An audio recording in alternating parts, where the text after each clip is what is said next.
Welcome back to American Agenda. Bob Sellers here with Heather Childers. President Joe Biden now saying he supports changing the Senate filibuster rules, making it easier for Democrats to push through their liberal agenda by ending the only way that Republicans can oppose them. Senate Minority Leader Mitch McConnell is threatening to create a logjam, though, if the Senate Democrats make this change. So what is the Democratic strategy here? Forget all that I just said. Here's the question. If they got rid of the filibuster, Steve, what is the wish list that Democrats have to get through? Tell me what they really want to get done if they can. Well, I think the biggest thing they probably want to get done is changing the election rules in this country. I think that is the fundamental target for them. To federalize elections in some capacity. How would that change anything? So tell me, Steve, okay, they changed the election laws.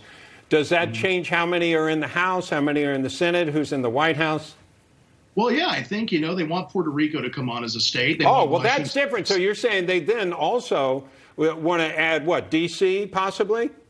D.C., Puerto Rico, obviously. The wish list with the Democratic Party is never ending.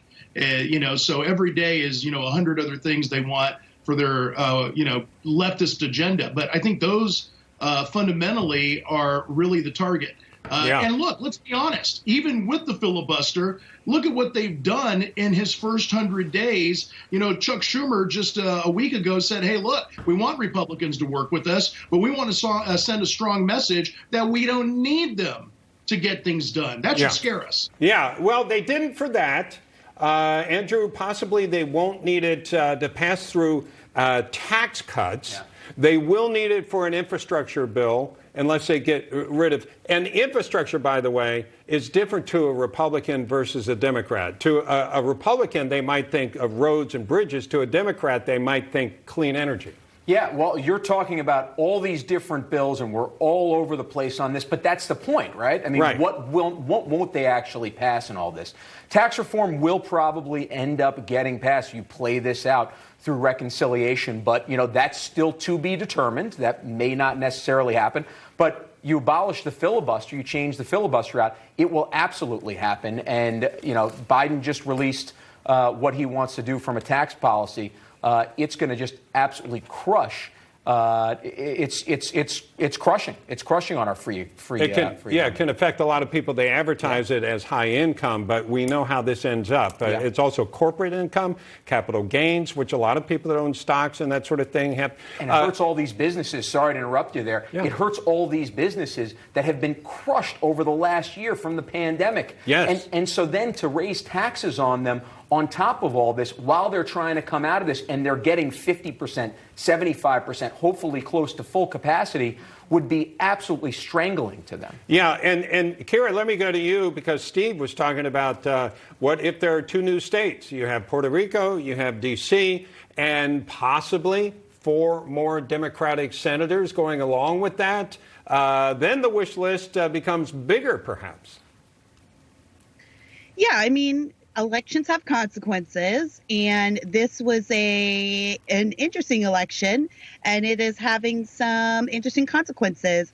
Look, this is what I'll say about the filibuster. I think it's very interesting that the Democrats are pushing this so hard. And if I were McConnell and the GOP PR machine, I would be reminding everybody of how the Democrats blew up the House filibuster and what that meant for them, and how they were begged not to do that. And so right now, it feels scary, all of the things that they could do if they reverse this filibuster, if they repeal this filibuster idea. But the truth is that in politics in America, politics are cyclical. They are. I know there's a lot of conservatives out there who want to say we'll never win another election. We will. Republicans will win another election at some point, and it's probably going to be 2022 at this rate. And so if I were the GOP, I'd be reminding everybody what's going to happen when we're in charge and you have just obliterated this filibuster. Say goodbye to your wish list. This is just a big, crazy cycle. It's a circle. It's just a circus, and we're all their victims. Just it's annoying to me, if you can tell. And at some point, Heather, the shoe's on the other foot. You could have a Republican president back, and the Republicans in charge with a small minority in both houses. Yeah, and supposedly the filibuster protects the minority. But as far as the wish list goes, Democrats are already accomplishing that. And that's part of the problem. People do not know what's in these things that they are passing.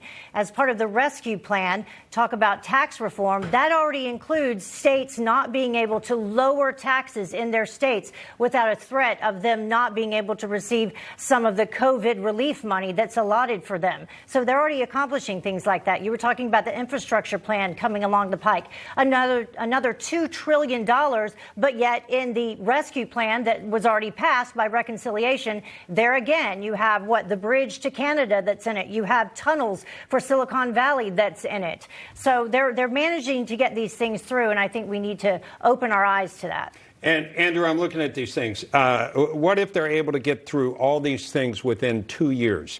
They get through an infrastructure bill that really underscores what their agenda is. They get through tax hikes that underscore what the people they want to tax. And you can't lower taxes because you already passed that. There you go. Mm-hmm. So you get all these things, and they give up. Maybe they lose the House and the Senate in a midterm, but they say, we accomplished what we wanted, and we'll worry about taking the House back in 2024. Well, normally my reaction would be if they pass that, then there will be a red wave. But if you also pass H.R. 1, then I don't know if there'll be a red wave. So election reform, as we started off talking about this, I mean, that would probably be the main one, because it would not allow the American people to react to that the way that they might do that in terms of validating your vote. 15 seconds. Steve, you were right. You want to wrap this up? No, I agree with Andrew and Kira. I mean, elections do have consequences, but Democrats are getting things through regardless. But again, just imagine how scary if this works and they succeed. We're in for a treat, and it's not a good treat. Probably a trick. That's what I love about radio guys. You tell 15 seconds, and they do 15 seconds. You tell 10 seconds, they do 10. They're always right on the mark. Thanks, Steve. We're going to take a break. Coming up, actress Natalie Portman was shocked to find she found gender bias in many old fairy tales. Does everybody see it? I don't know. But she changed the characters. Like the 3 little pigs. Who knew they were all guys? So she started rewriting them. We'll discuss that next on American Agenda.